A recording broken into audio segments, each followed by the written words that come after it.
Welcome to Processing Purpose, a business and lifestyle podcast committed to having honest conversations about the stuff in our lives that is often suppressed, ignored, or overlooked. We are two brothers from very different backgrounds, but with one common goal. From entrepreneurship to relationships, from hobbies to house projects, nothing is off limits as we process becoming the best version of ourselves in business and life. All right, we're back. We are back. Oh. Merry Christmas. Merry Christmas. Yes, it is Christmas today. Actually, we are releasing this video on Christmas Day. And You're hearing this Christmas Day. For us, it is Monday before Thanksgiving. Yeah, which is still the holidays, which is still in the spirit. Actually, let me ask you this question. How do you feel about early Christmas celebration? And what I mean by early is before Thanksgiving. Yeah. Do you like it or no? Neutral. Neutral, like, okay. I get it. People love Christmas. And if Holly was all wrapped up about, we got to get everything out, I'd be fine with it. I don't really care. Yeah. I get that. We one year we bought a tree too early. If you have a fake tree, it doesn't matter, but don't buy a tree too early. That's a big fail. I think we bought it around this time. This was years ago. But by the time it got to my birthday, which is December 6th, it was dead. I mean, I literally I remember closing the front door and the needles just went okay. A scene out of a Charlie Brown or something like that. Yeah, totally. I mean, I don't think we took care of the tree very well either. So there was that. But if you cut your tree down, it'll last. We'll go cut ours this weekend. Yeah. And it'll last all the way into the new year. Do you do the warm water thing? You can, yeah. It just depends on how fast you put it into water. But when you buy a tree off a lot, it's already been cut a week and hasn't been sitting in water. So they're just dried out already and haven't been treated well. So right. When we cut a tree and bring it into the house, it drinks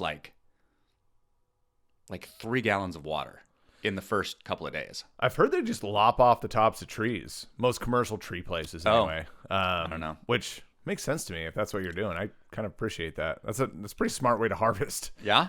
I think so. Just lopping off the tops of trees and then they regrow and you lop them off 10 years later and just keep just harvesting them that way. I don't think the top of a tree continues to grow after you cut it off. It's called topping a tree. That's as tall as it gets. And then it's going to be done. Yeah. Well, it still maintains the rest of the tree. Yeah. Which is kind of cool. Yeah. They do that in Japan. I know that for sure, or for a fact, in terms of reharvesting trees off of old branches. But that's a whole nother deal. So yeah, that's not what we really ran down a rabbit hole pretty quickly there. We interrupt this podcast to apologize. It's a good thing we're only 3 minutes in. Otherwise, we're going to lose people. They're like, what are you guys talking about? Oh, that's pretty good. But I will say, to circle it all back and try to bring it all back in is, ever since, I wouldn't even say then, but I've always kind of been a wait till after Thanksgiving guy. Yeah. And for me, because Thanksgiving has always been a great time. Sure. I've always had great experiences with Thanksgiving, and I understand if some people haven't, and it's let's just move past it. Who cares? For some people, it's a sore spot. Maybe it's bad memories for different reasons. But not for me. I love Thanksgiving. I don't like passing it up. I love, don't get me wrong. I love choking down dry turkey? No. I'm going to be making it this year, so it won't be dry. No, actually, Brooke makes a hell of a turkey too. But I just love the tradition. I love getting around. I love sitting around and watching football all day. I love, just absolutely flopping on the couch at 5 p.m. Just undo. I hurt. Yeah, I hurt. I just want to take a nap. I love all of that. I know it's, maybe a little bit more institutionalized nowadays, but I love it. Yeah. So. Yeah, the holidays. Yeah. Yeah, I mean, holidays are busy. Yeah, they are. They are busy. Very busy with family, business, everything. Yeah. And I was just thinking about it too. This is 1 year episode for us. 1 year, 1 full year. Yeah, this will be episode 26. So we will have recorded this for a whole year.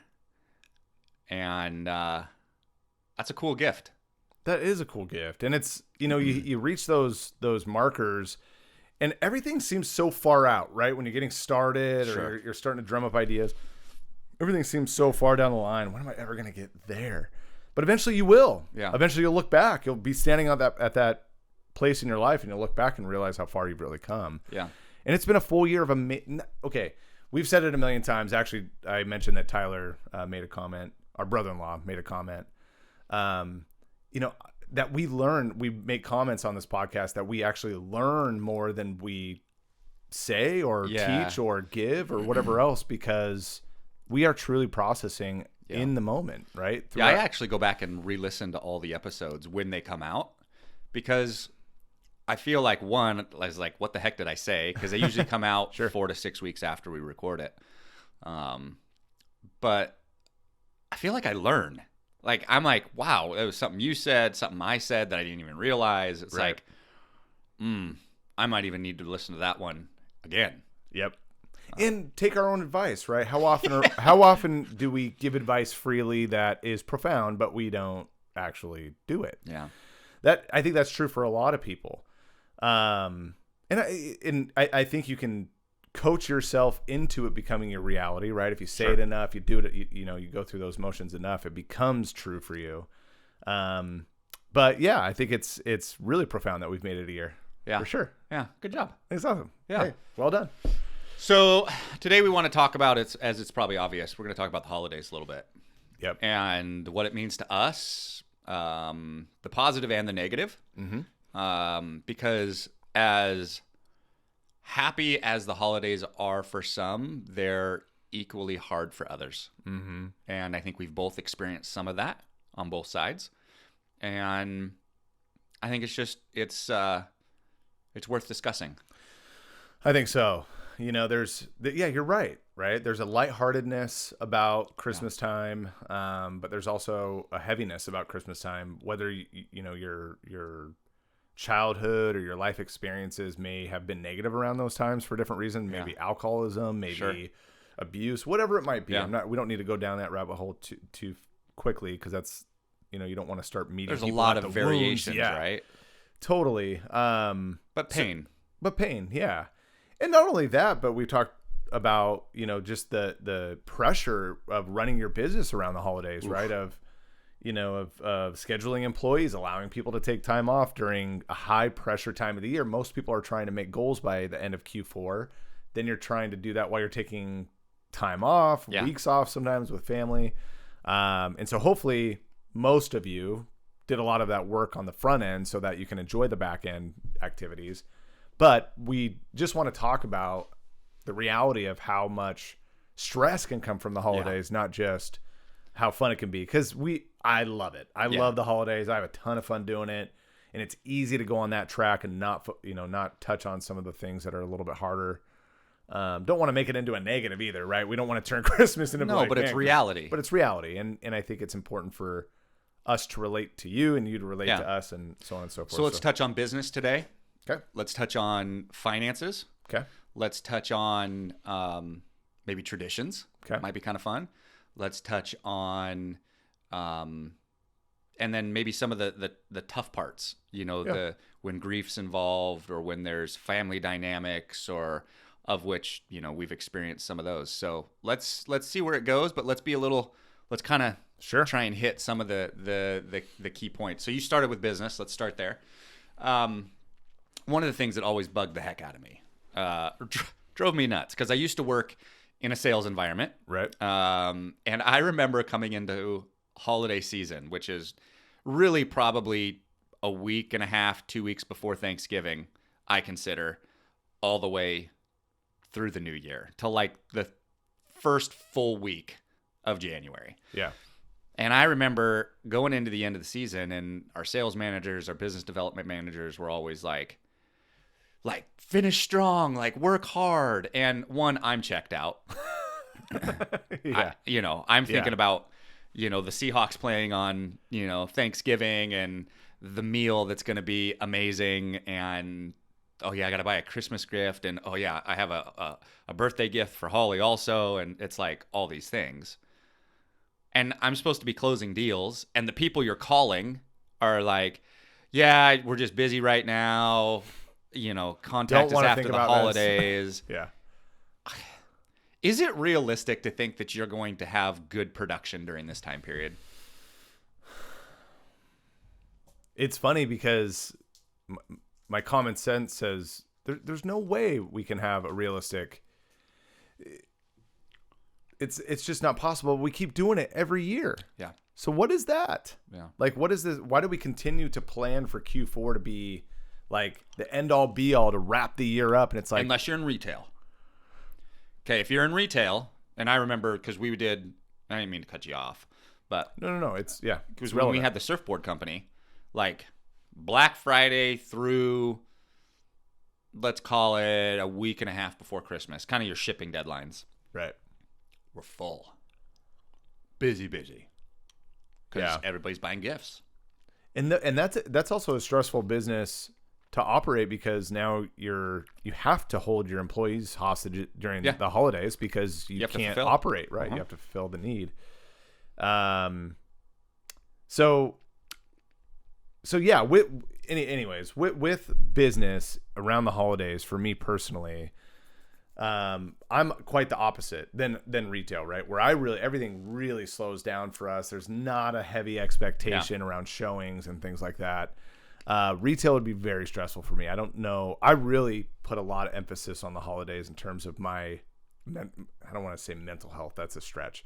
To my just spiritual, just my overall ethos of life. It's really important for me to take that time off. And so I found a career that thankfully allows me to kind of, shift into that holiday mindset, so to speak. So business isn't as challenging for me to navigate around. But what about for you, for your season of life now? Not in retail, you're doing something totally different. Yeah, agency work, it slows down. We're not trying to onboard clients right now. In fact, we probably will onboard this week, the last couple for the end of the year. And then a lot of our clients are like for 2-3 weeks of December are closed. And so for us, it provides a nice gap where I can give my employees some breathing room. I get some breathing room, and we can all really be present during the holidays, which is really nice. But I know for a lot of people, that's just not the case. Right. And so, you and I are both in businesses where we get that luxury. Yeah. We don't have to. I've never had to work Christmas, right? And if you're in medicine or you're in certainly retail or the food industry at all, right? You're working. You are. Right? And so, or hospitality, you're working. But we've been able to shut it down and have a less time commitment as well. Some of that by design. Yep. Some of it by design. But others just simply the luxury of being in the business that we're in and things slow down. But consequently, as I'm sure with you, our income dips too. Sure. So we have to watch the bank right? account. So we have to pay attention, even though we get that time off. It's not like, I get 5 weeks of paid vacation. Right. No. I get 5 weeks essentially off, like a quarter time, but I also take a 30 to 60% pay cut. Totally. As well, because I have to adjust for clients and they're changing their spend for the holiday season because they're closed, which means they're not paying us as much money. And it's a very expensive time of year. Yeah. Right. So it's all shifting where I get more time, but I have less income and I'm spending more money. Right. Which is, let's pivot for a second. Let's talk about finances. Holidays are expensive.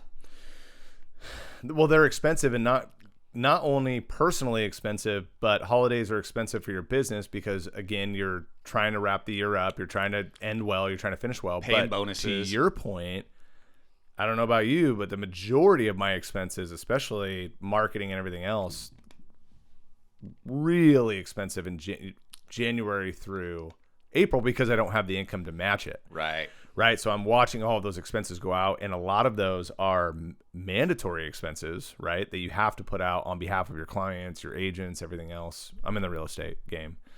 And so I have to keep reminding myself through the winter that all right, like this is an investment, right? Yeah. For this year. But yeah, it's harder to stomach the holidays knowing all those things, I guess is what I'm saying. Does it make it harder to enjoy? Because you know that I don't know what the word is I'm looking for. You don't have as much money as maybe you'd think, because you know you got to keep that to the side because you're going to have to spend it more aggressively January through March. No, not as much. I think Brooke and I have established enough of a rhythm in the industry to where we know what to expect and to kind of curb our feelings about certain things during certain times of year, because we know things can change and ebb and flow. So yeah. Yeah. One thing, there's just seasonality involved. When we had the surfboard company, I remember we would go through a really busy season going into Christmas, and then January would be like blank.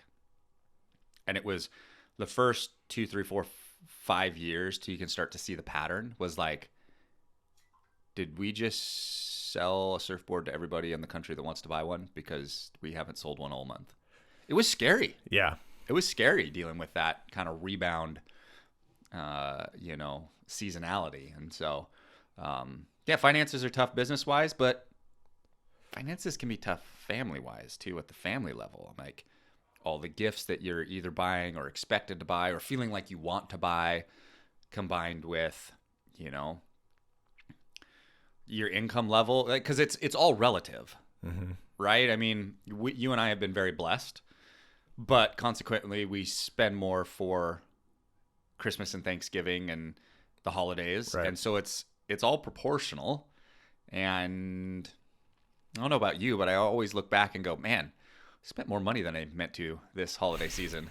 I think that's a trap for a lot of people. It's really easy to do, especially when you just start to consider the joy that your kids are going to experience when they wake up that morning, and the joy you experience as a kid. You just know you're going to pass that along.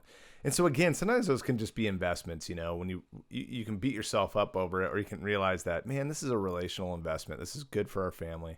There's excess. Don't get me wrong. I mean, you can overdo it for sure.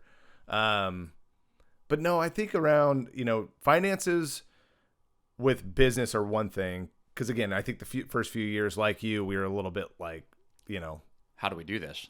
Well, how is this going to go? Is this going to bounce back? And we're 6 months off, 6 months on. For the most part, there's some outliers in there, but I'd say that the majority of our income is 6 months of the year, not a lot of income for the other 6 months.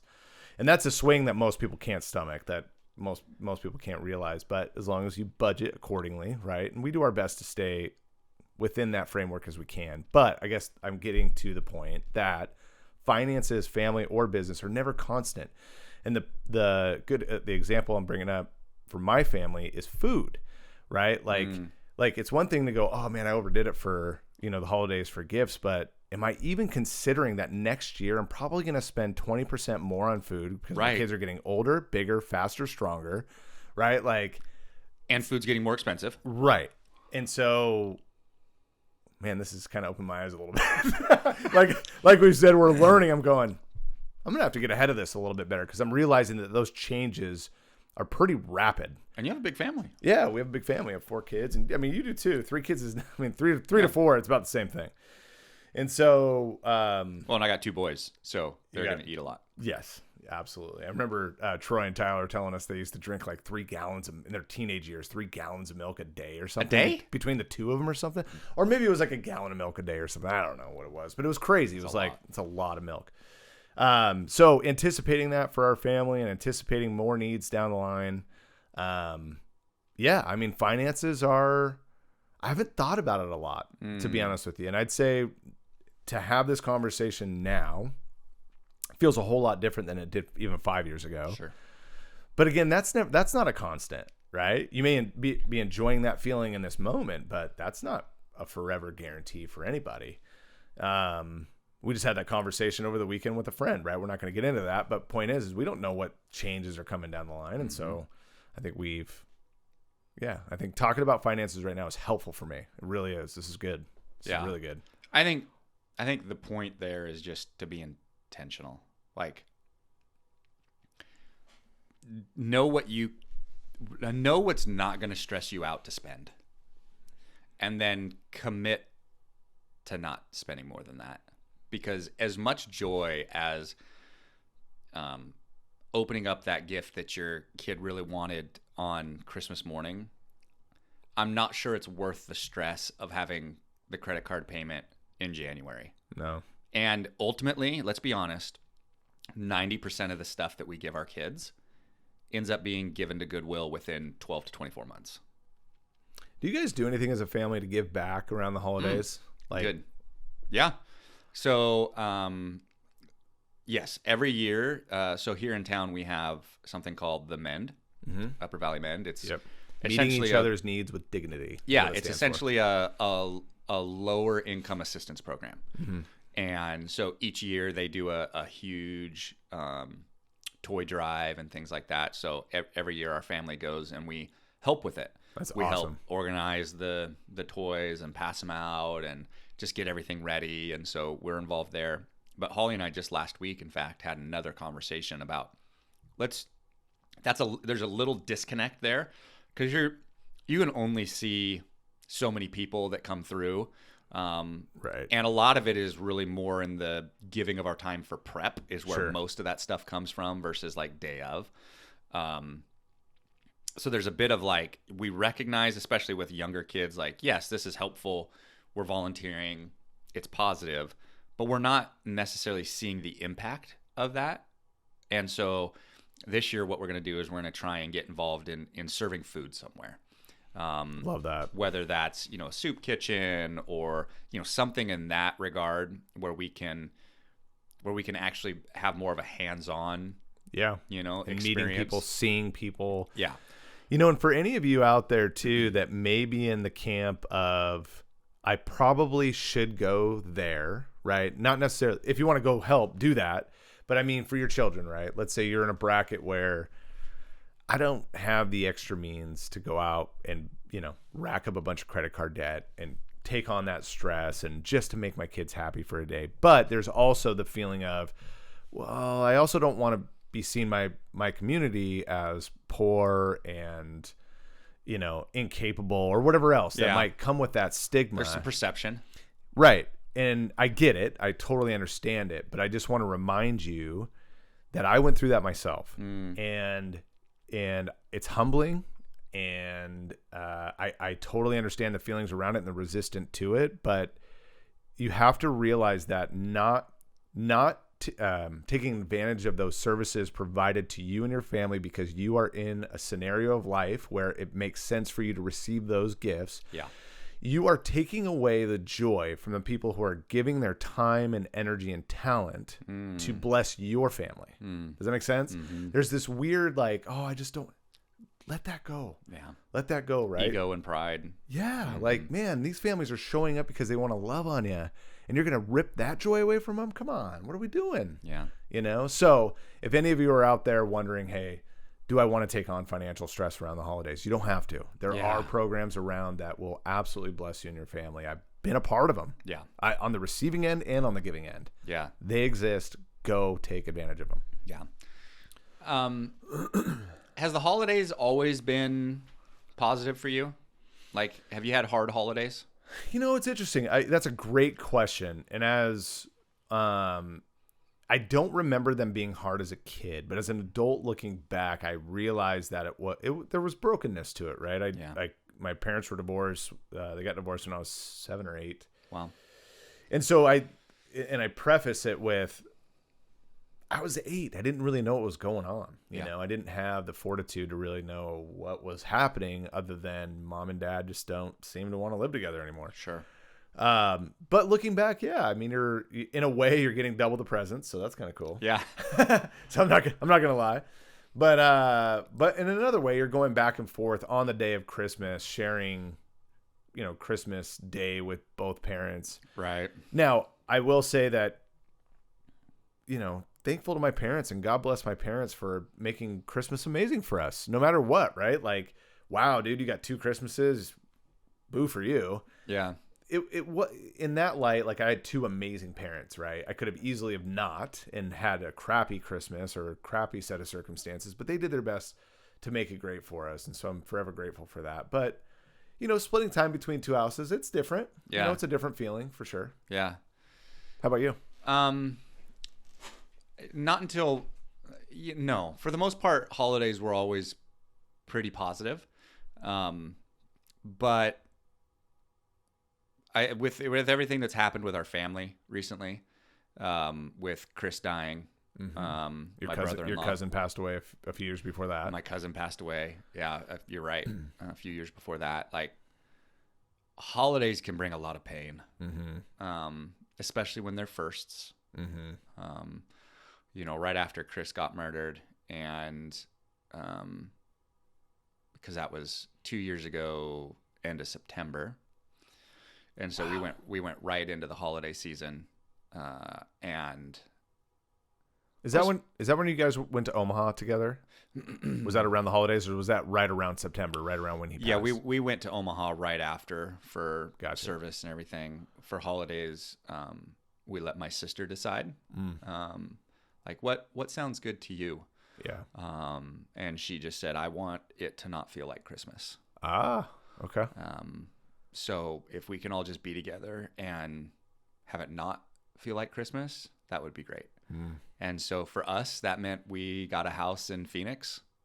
And I remember that. Okay, now I remember that. And we all just went to Phoenix and hung out for 4 or 5 days and swam in the pool and went out to dinners, and we didn't exchange gifts. We were just together.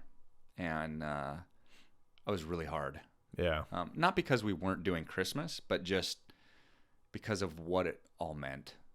Like, it was just lingering. Like, you just knew this thing was there. Yeah. It's just there. And Christmas can bring, the holidays in general, can bring so much pain for people. And we've moved and are continuing to move through that. Each holiday, each second and third time around, this will be now number 3. It's a little bit easier, looks a little bit different, a little bit more quote unquote normal, if you will. Right. But holidays mean pain for a lot of people. And you and I are blessed with the best distraction ever around Christmas, which is a bunch of joyful, silly, cute little kids running around, just soaking it all in. So we have something to kind of mask some of that pain, right? With joy. Others don't. No. There's some people that don't get to be around that and don't get that distraction and just have to sit alone with those feelings. Yeah. And, it's easier said than done, but I'd say for me personally, I would need community. If I was in that space, I would need. That's a great point. Stutz says relationships are the handlebars of life, right? Where you are falling and failing, you can grab onto those handlebars and they will pull you back to life. Yeah. And so community is really important around the holidays if you're feeling that sense of loneliness. Man, what if you lost your community? What if you don't have a lot of friends, family's broken, and you just lost someone that was your community? Serve. Give back. Yes. Serve. Get out of the selfish. And I'm not saying you're selfish for feeling lonely. Advice. You're not.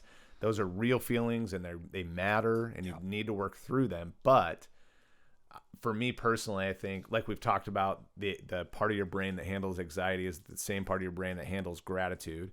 So even the Bible, I can't remember who said it, but they said even the Bible back 2,000 years ago, God said it then. Yep. Right? Do not fear.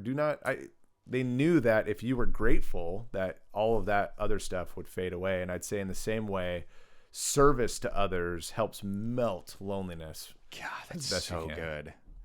Yeah, I think that helps on a number of levels. One, I think it helps with grief, sure, because you're around, and a constructed community, but you're around people. But I think the other thing that it does is it reminds us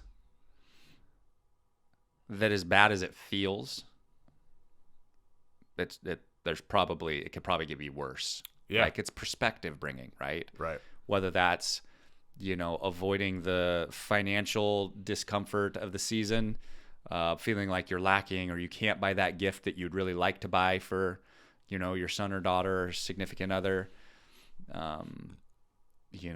It reminds us to be grateful And as we head into Thanksgiving, where it is all about thanks, like gratitude during this season cannot be overstated.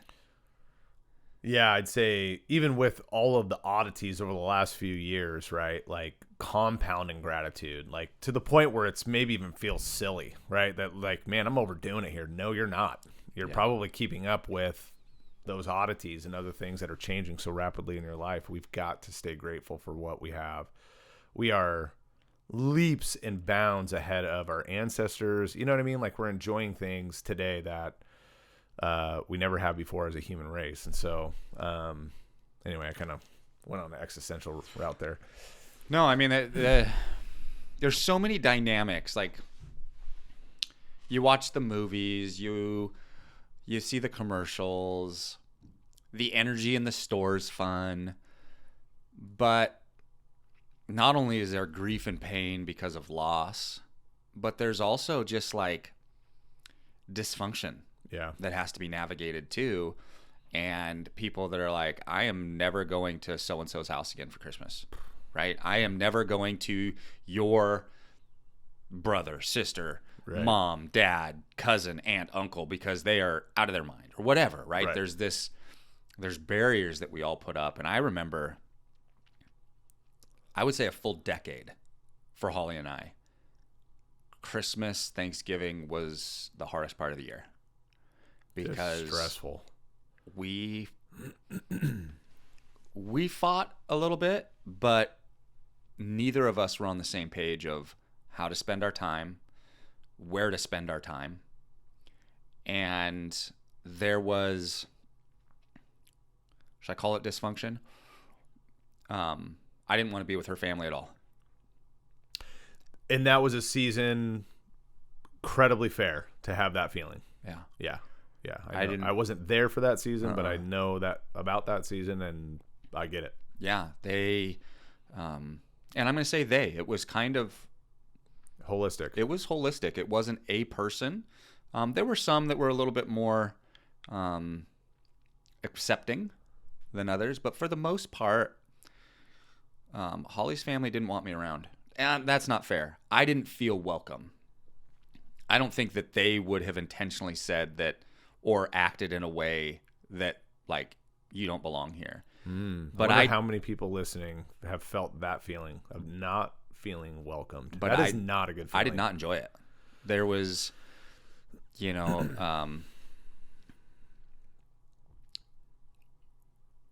like, were you just thinking, like, you walk into the house and you're like, I cannot wait to leave, like as soon as possible, kind of a feeling? Or no, not that heavy? No, it wasn't so much that as much as it was like there was no, you know how sometimes you can get into an environment where you can go,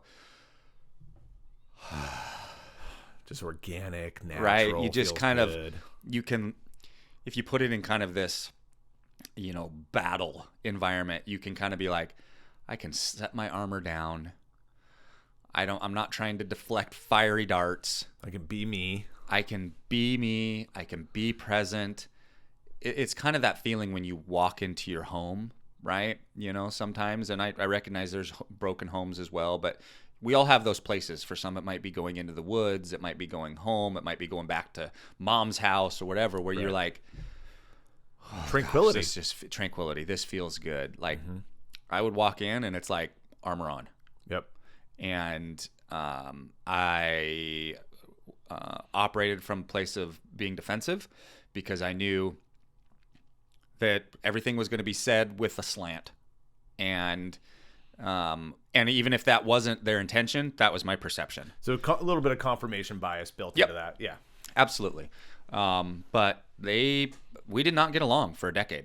My family, or me and Holly's family. But you could even stretch that out a little bit. Yeah, it became a family feud a little bit. Yeah, and so consequently, I wanted to spend time with my family. Sure. Because your family's awesome. My family's great. Family. But then that created frustration with Holly. Sure. Because she wants to spend time with her family. And her family's great. And her family is great. And the punchline is we're good. Like, we've worked through all of that. We love each other.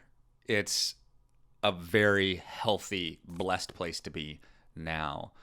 And I've only experienced that for the most part. When I came into the fold, that was kind of phasing out. Yeah. You guys were about a year out of that kind of not being a thing anymore. But it was still lingering a little bit. Yeah. But it was very, very hard. So if you've got a holiday environment in which you just don't want to do it because you know they're going to say that again. You know they're going to bring that up.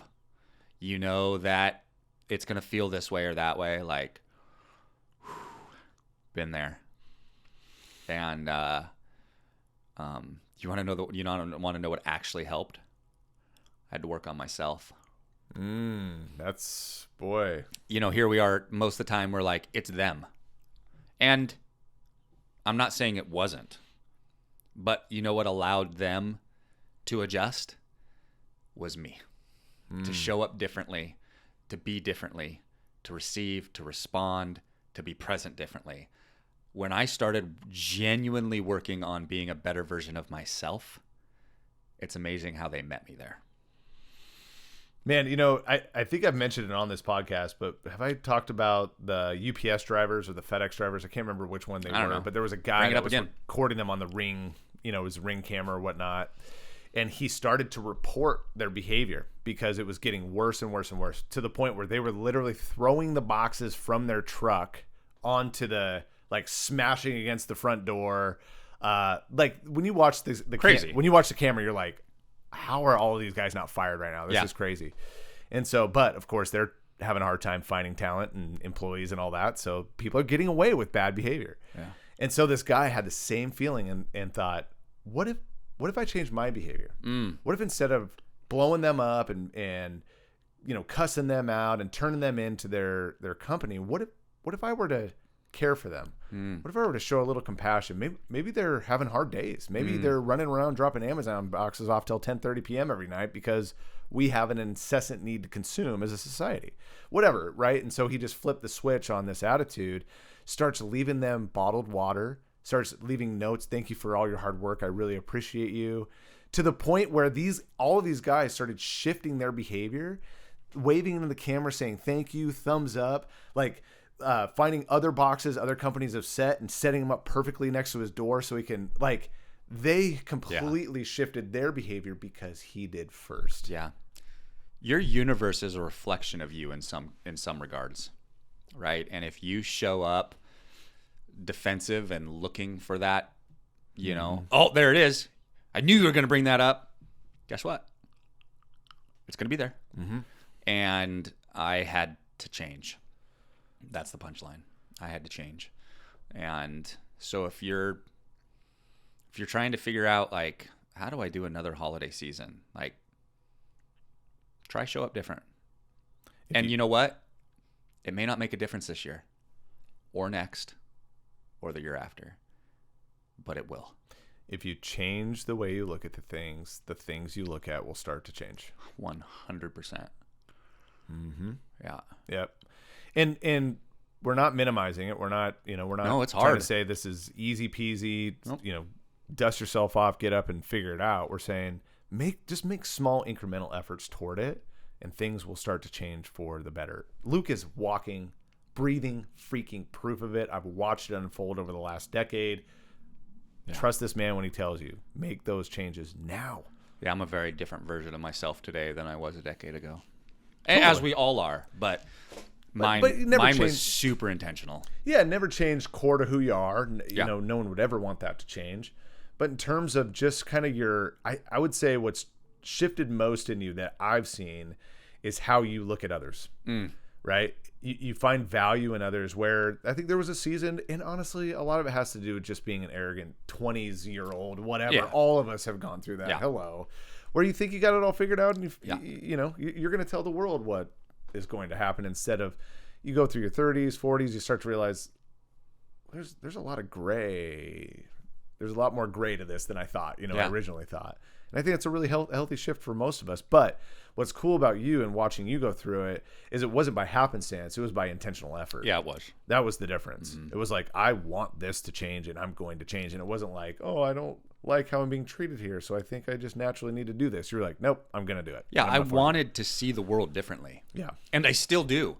Like I still to this day, like, and you've heard it on our other podcast, being like, wow, I saw this show up and I don't like the way that is. So let's try and make it different. Like I recognized that the way I was feeling about the things I was interacting was my choice. Yeah. And I think that is so empowering. It's a little demoralizing because you realize you did it to yourself, but it's so empowering because it's like, well, then I can change. I think awareness has kind of got caught up in like almost like monthly subscriptions, right? It's Native American Awareness Month. It's Sure. like it becomes this awareness idea where like we think awareness is seasonal, right? Like, oh, I'll be aware then. No, awareness is a ever evolving, beautiful thing. The more aware you become as a human being, aware of yourself, aware of your surroundings, aware of your responsibilities in the world, awareness is more people need to take responsibility around awareness. And it's relative because the more aware you become, the more you effort towards awareness, the more you realize there is a lot. You like peel back this layer and you're like, oh, yeah, like I feel like I'm making improvements here. And then you're like, oh geez, I didn't even see that one. It's an onion. And that one's maybe even worse. Like, okay. So you start working on that one. You're like, all right, like I'm starting to see progress. And then you're like, oh geez. Yeah. I mean, but that's where grace comes in, right? Yeah. The truth piece is important, but with awareness, but grace too, right? Not as and patience. A mutual counselor of ours, Charlie. Yeah. He just said, look, man, you're going to make the best decisions you can with the information you have available to you at the time you made those decisions. It's really important to revisit that idea when you're having the awareness conversation, because going back and beating yourself up over not being aware enough, well, that's not fair either. Yeah. Right. But yeah. And don't think changing for an experience is going to solve it. Right. In other words, you can't go into this holiday season and be like, okay, I'm going to commit to show up different and think that they're going to respond differently this holiday season. Right. That's not how it's like losing weight, right? You can't go into the gym and be like, I'm going to get after it and go into it and be like, yes, I did it. Do it for 30 days. And you step on the treadmill, step on the scale, and you're like, what? I gained a pound? How did I gain a pound? I've been working out for 30 days. Muscle. Like, but it takes ongoing, consistent behavior to alter the things that are around you. They, meaning those that are experiencing us, have to see that this is actually a pattern. Right. Not that you happen to get a Christmas bonus and so you're more jolly this year than you normally are. Like Jelly of the Month Club. That's the gift that keeps on giving right there. It is. But they have to see pattern of it, consistency of it. Oh, you really are trying to be different. Like, and then people and the universe will continue to show up to match your energy there. But it doesn't happen in one episode. And as a reminder, we've talked about it in the past too. If you're struggling with, well, how can I show up different, right? Like the moment I walk in the room, that feeling or that energy shifts immediately. Just reminder, if you want to have charisma, focus all of your time making others feel better about who they are, less time trying to make them feel good about who you are. Yeah. And the way you do that is by asking them great questions. Mm-hmm. Just focus on asking great questions. That's it. Don't worry about filling them in with what you're doing these days. It's relevant, it matters, but wait for that to naturally occur. Yeah. Ask great questions. That's it. Yeah. I don't know about you. This has helped me because sometimes when I'm in that situation, like I will be reminded like, oh yeah, like I want to ask questions more. But then sometimes I get caught up thinking about the question I want to ask and I lose what it is that they're saying. Sure. Or I don't necessarily even know what to ask. And so something that has helped me is FOR, Family Occupation Recreation. Be for them. If you are for them. That's great. I like that. Talk about their family. What's going on? School, kids, relationships, health. Like, okay, talk about the family. Talk about what's going on at work. Promotions, new jobs, new careers, new opportunities, skills they're learning, and recreation. What are they doing in their free time? did they get that new mountain bike? What's it like? Tell me why they chose that one. Love this. Family, occupation, recreation. That's a great reminder. For them. If you can be for them, you have something you can ask. That's a great reminder. Jot that down. I go in a little different sequence, but it doesn't matter. Go with what sequence matters to you. Just stay within that framework. Yeah. And you'll have a great, or you'll at least walk away from that conversation with a guarantee that person's thinking about you in a whole different light than they probably once did. Yeah. You can go Roth if you don't want to go 4. Yeah, I do. My thing is I every time, if I'm in a group, especially if I don't know the group or I don't know the person, I love asking, what do you like to do for fun? Yeah. Because the moments you ask that question, one, it throws them off. They're like, they're prepared and ready to tell you about their career and everything they've done in their job. And it's relevant and it matters. But again, I know that I can relate to the fun side of things so much quicker than I can to, maybe that's not fair. But point is I like to relate to the fun stuff a whole lot more than I do like to relate to the work stuff. My identity is a lot more into my hobbies than it is into my work. And so I love to see what people relate to. I love to see what people like to do for fun, because especially if you find somebody you have some common ground with in a hobby, the rest of the night is covered. Yeah. If someone tells me they're a fly fisher, forget about it. I'm talking to that person all night long, and that's what we're going to be talking about. You know what I mean? Or smoking meat or whatever else. And so I like to start there, but family's a great one. That was smoking meat, by the way. Yeah, every time I say it, or a lot of people think I say smoking weed. No, meat, barbecue. That's why I actually started saying barbecue a lot more than smoking meat. So anyway, kind of spurred off a little bit there. No, it's good. It's good. Well, we're at 46 minutes. Let's wrap up, unless there's something specific. Let's wrap really up fun. with holiday traditions. Oh yeah, that's awesome. What holiday traditions do you guys have, or do you want to create? Great question. What the bigger one, and I don't know, this isn't necessarily a tradition in and of itself as much as it is just a lifestyle choice, but we decided a few years ago that Christmas is at home. That traditionally we are going to be home for Christmas. We're not traveling for Christmas. We'll travel maybe around Christmas. We are. But we're not on Christmas Day. We're going to be home. That is going to be our tradition for our kids, our family. We want to be foundationally anchored there. On top of that, we've had the classic ones like everybody else, right? Decorate the tree together. We put all the ornaments up together when we put it up. I like to do that the day after Christmas or the day after Thanksgiving. So Black Friday, I like to spend that day getting things decorated if we're going to do that. But the bigger one for me personally that I've latched onto, don't know why, but I have, is every single Christmas I make eggs Benedict. That was a tradition started by my dad. Interesting. Yep. I never make it any other time of the year. I love them. They're super duper good, but they're kind of hard to make, with the hollandaise sauce. And by the way, get the packet sauce. You can make it. You can make it from scratch. I've done it. I've tried it. Get the packet. Freaking so much easier than trying to do it on your own. Yes. But that's what I do is eggs Benedict for now, and maybe we'll change some of that stuff up as we go. I'd like to.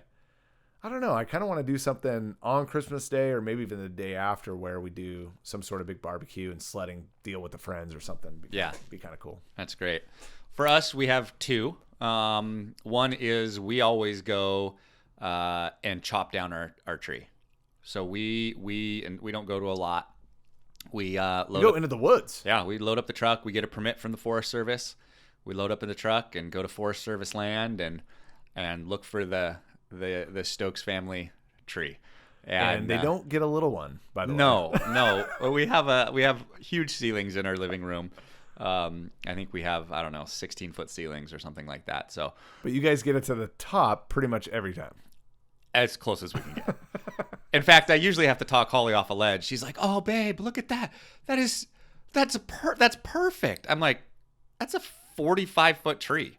She's like, "Yeah, but the top 15 feet are wonderful." I'm like, "I'm not going to take down a 45-foot tree for the top 15 feet. I'm sorry." She brings those logger spikes with her. She's like, "Yeah, you're fine. You have everything you need." Just climb up. So we always take a chainsaw. We go out into the woods and we'll cut down.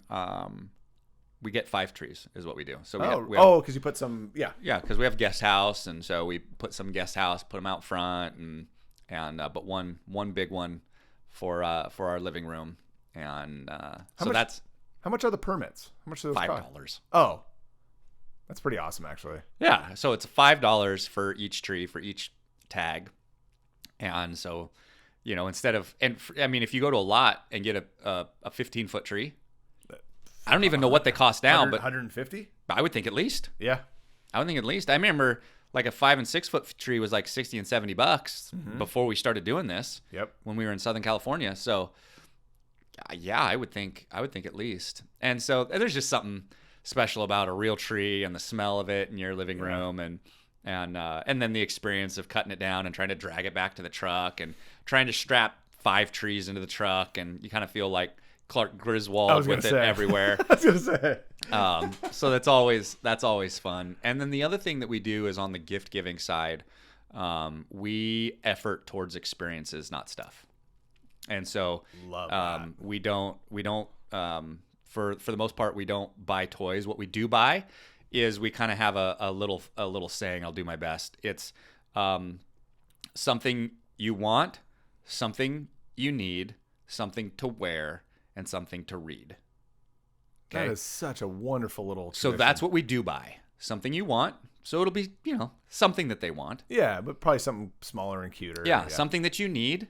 Still fun. Sometimes it's not fun. Sometimes it's socks, right? But, something that you need. Yeah. Usually it's sports related or activity related. So it's still kind of fun, but it's something that you needed to get anyways. Yeah. New baseball bat or something like that, right?